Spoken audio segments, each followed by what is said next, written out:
Broadcasting live from the Business RadioX studios in Atlanta, Georgia, it's time for Atlanta Business Radio, spotlighting the city's best businesses and the people who lead them. Lee Cantor here with Stone Payton, another episode of GSU ENI Radio live from downtown Atlanta, Georgia at Georgia State University. Stone, this is going to be a fun one. Hey, this is going to be a lot of fun. We're going to get a chance to visit with the CEO and the CFO of Famous Joint Content Cafe. Please join me in welcoming to the show Ishak Yusuf and Hashim Addow. Hey, this is Hawk here. Thank you guys at Business RadioX for having us. It's an honor this morning. Well, Hawk, why don't you share with us what you're doing at Famous Joint?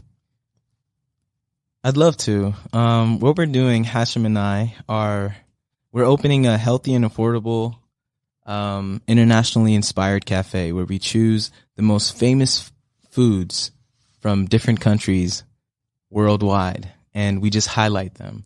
For example, India is known for its chai, so we'll have something from India. Give me a country. China. Noodles. Noodles. Vietnam. Bubble tea. There you go. So we're essentially just choosing the most famous foods. So the signature dish of every country you're going to have at your place. We'll try to have it on a rotating basis, and by popular demand, we'll keep it. So this is a restaurant. Is it up and running? Right now, we're not quite fully operational. But you're on your way to getting funding to make it fully operational? We're on our way. And that's why you're part of the Main Street Fund? Yes. Well, that's not the reason why we're part of the Main Street Fund.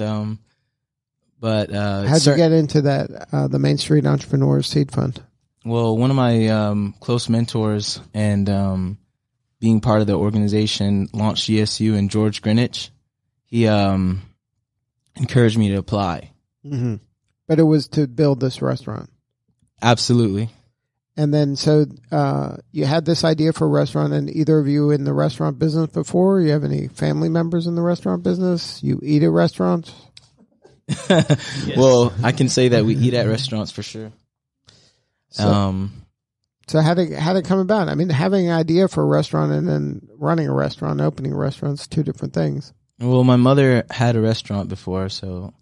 Okay, so you know what it's like to have a restaurant. Yeah, but yep. So now is she part of the team? Actually, she is. It used to be a grocery store. So the story is, very simple.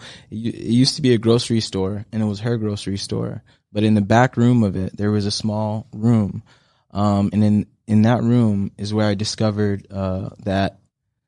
The power of having your own space to work out of instead of working for someone else. So I would say because of my mother's entrepreneurial spirit, the seed of entrepreneurship was planted then. When she was moving from the location to another location, the opportunity presented itself for, me to take over the lease, and that's what gave us our kickstart. Oh, so you actually have a spot. Yeah, we have a physical location. And where is it at? Right across the street from the Clarkston Public Library. So it's in Clarkston? Yes, sir. So that has a big refugee community, a lot of international folks. It's recognized by the United Nations as a designated area to support people who've lost their homes and refugees. So now the restaurant's going to serve those people by having their favorite foods there on a rotating basis. Well, absolutely, and we plan to find the talented chefs that come from different countries. And you're going to rotate them, and so they can make their signature dishes? Yeah, we'll try and catch some. And Hashim has a beautiful connection with a lot of different countries, and let him tell you a little bit about some of the people he works with. Yeah. Well, working with Hawk in the past has working in the past with the refugees in Clarkston has been my passion. Working with them as far as tutoring, hanging out, playing ball, stuff as simple as just, taking a walk in the park, getting to know them and getting a feel for, their story and how they came about and ended up in this new world and bringing them change towards this community of Clarkston and trying to find their talent and their skills was a great passion of mine and still is. So now when you're kind of interacting with them, now you're giving them an opportunity to do what they either love to do or have talent to do, is by giving the opportunity to share the meals and the foods from their background. Exactly. Not only meals of food, also discover their skills and have them prosper through what they love doing. So now what's your take on the community in Clarkston? How do they feel about being in America and being in Clarkston? Are they optimistic, pessimistic? Are they afraid? How do you see them? I would certainly say it's home to a lot of people, and the town has done a lot to support refugees from the early 90s all the way up until now. Down the street, the DeKalb Farmers Market is an example of how everyone comes together and has, fresh, healthy, organic foods, and people from all over Atlanta, from Sandy Springs to Marietta, all the way from College Park, they all come to the DeKalb Farmers Market. Sure. So, and I'd like to mention, our parents were both first generation Americans, so it's a really special place where it's a really special place where people that are first generations like ourselves can kind of connect with some of the people, because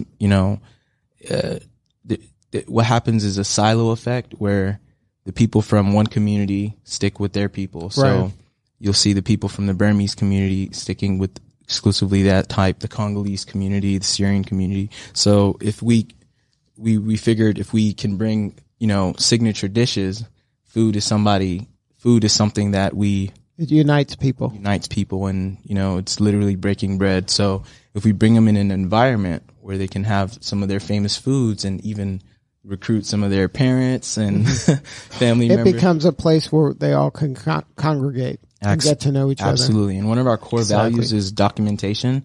So we have a camera on site, and we take pictures of people and sort of like a studio effect, and let them leave with pictures and things like that.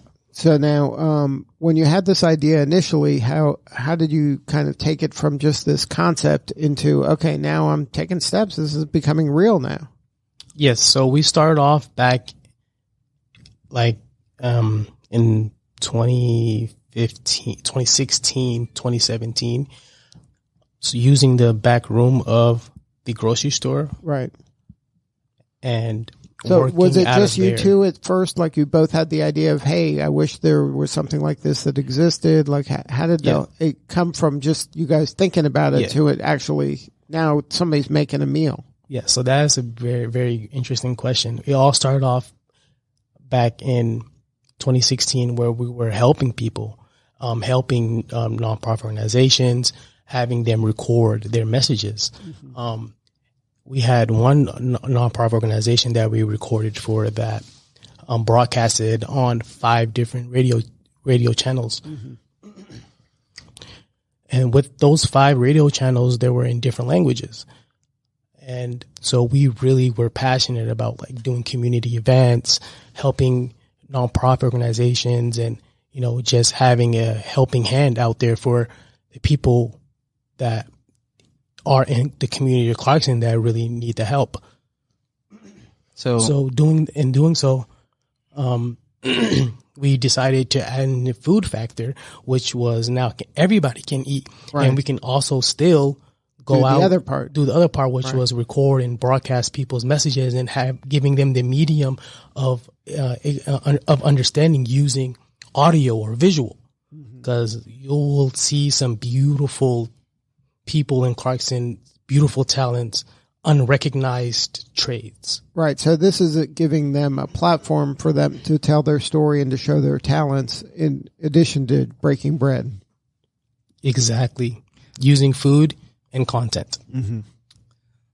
To add on to that, we started off, I guess in summary, we were producing for small nonprofit organizations and small businesses, but mostly, it would be somebody from the community saying, hey, we need a camera, we need to record this or we need to record that. And it was very difficult to charge for that. But but there was a demand for it and there was a need for it. So what we decided to do in those times, we were, started off at Starbucks and, just going to Starbucks, going to, using the office, meeting clients there.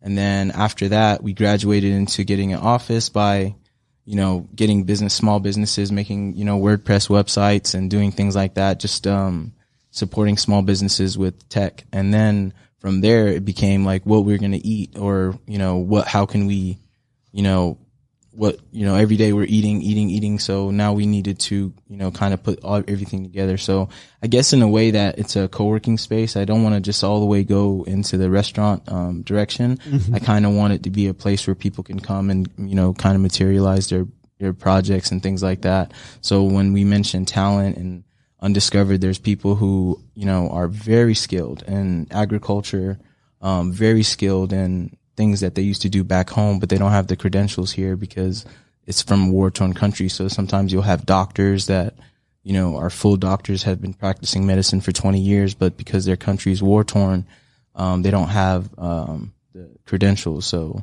there's a lot of, that's what he means by they're having hidden talents in Clarkston. It's just when somebody's ripped from their home and placed in a new land, seeing them adjust is really great. So being able to document that experience for some refugees by taking pictures of them, helping them do their resumes, doing headshots for their LinkedIn, trying to get them a job that's better than the chicken factory. These chicken factories, they come by and they put big posters of, work at a chicken factory. And it's kind of interesting when there's big vans that come up to these neighborhoods at 6 a.m. and pick them up and then take them to work and drop them back. So it's, a lot of these people, they just need money and they're honest workers. And seeing that, I don't want to directly address that, but I just wanted to make it known that there's other options out there for them to get better jobs. A lot of them don't know English. And recently, Hashim and I have been dealing with the Atlanta Institute of Language. And we are trying to get some of these people who have dialects in Burmese and different languages and, have them collaborate with the Atlanta Institute of Language and help them become our interpreters. Right, they can be translators or interpreters. Yeah, so it's they're located in Buckhead, right across the street from Lenox Mall. So that was one of our most recent partnerships with the Atlanta Institute of Language. So now, did both of you or either of you go to GSU? I went to GSU and so did he. So then, how did you get, or are you involved in the entrepreneurship program here or? Before, when I was going here, there was no entrepreneurial programs going on. And my first at Georgia State, I would say, undoubtedly hands down, I would not be in the position that I am in today without being able, without being exposed to some of the things that the school has exposed me to as far as just being in Atlanta. If I went to a different school, that is more of a college town, it might not have given me the same results, but being in Atlanta and seeing, suits and, street performers or different things all in the same mix, it was very, very beautiful for my network. And I will forever thank Atlanta for that. My first startup idea was here. My second startup idea was here. And this is the first time that I felt like, I got the support of the school. So you had an ecosystem that can support you and help you make this dream come true. Now, before it was kind of like rough. It was a little, no, there was always beautiful stars that are here, like, Muhammad Awad. And, he's a former student here of computer science, really inspired me. There was Elizabeth Strickler. She's a superstar in this, ecosystem. We have MK. He was our, entrepreneur in residence. He helped us out a lot, trying to get us, he was, our mentor for the, Main Street Entrepreneurship Seed Fund. So, George Greenwich, Erica, Miss Erica. There was a lot of people from Launch GSU. Now Georgia State has a whole building. Right. Yeah. Things have changed, huh? Yeah. 24-hour access for entrepreneurs with computers and all sorts of stuff. So what's next for, the Famous Joint Content Cafe? What do you need more of right now?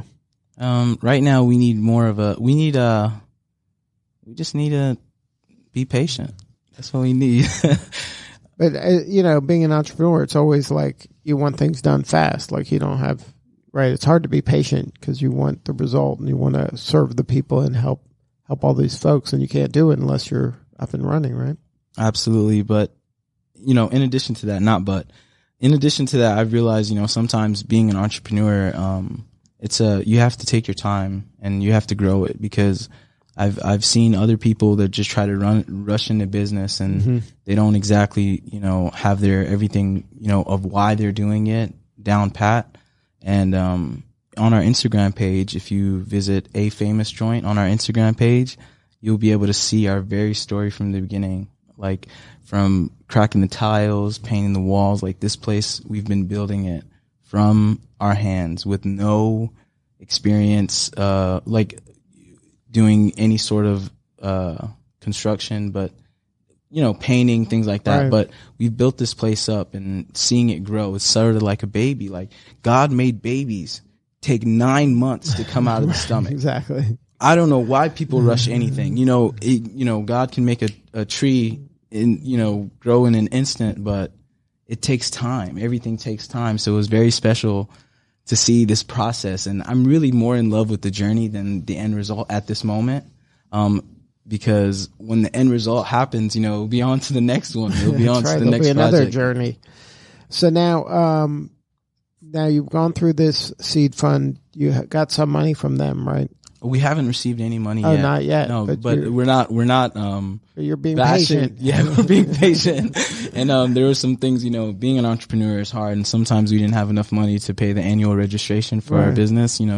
Irresponsible, but it slipped, and that's why we had to readjust things. And but that's part of the process. It's all part of the learning curve.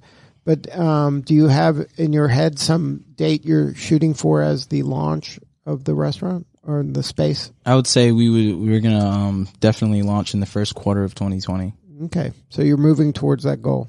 Moving every single day. Every day, inch by inch. You know what they say, right? You heard about the turtle in the hare. That's it. You only lose if you quit, So now, if somebody wanted to learn more, is there a website? You mentioned Instagram page. Is there a website? Yeah, we have a website. It's called afamousjoint.com. That's the domain name. It was very expensive. I can't disclose exactly how much we paid for that. That's where a lot of the funds have gone. Oh, we haven't received any funds yet. So. But you can give a donation at the website down below when you scroll down. Sign up, like the Instagram, love all the pictures, right, and show support. Good stuff. Well, but I can say I check in the mail. I check the mail every day, multiple times a day. Multiple times a day. So I kind of wish it was direct deposit, but checking the mail, I'm looking at it. I'm like, sometimes I think in my head, because we have this different sort of mailbox where the landlord has to sort it out. I'm just looking. I'm like, hey man, should I call him? And especially nowadays with the holidays, it takes even longer. So now that's afamousjoint.com is the website, and then you're available on all social media channels, right? We're available on Instagram. We're available on Facebook. We're available on Twitter. We're also available. A Famous Joint. Just start looking for A Famous Joint. We are also available on LinkedIn. We plan on using LinkedIn the most. Okay. Good stuff. Well, thank you both for sharing your story today. Congratulations and best of luck. Thank you. All right. Again. This is Lee Cantor for Stone Payton. We will see you all next time on GSU ENI Radio.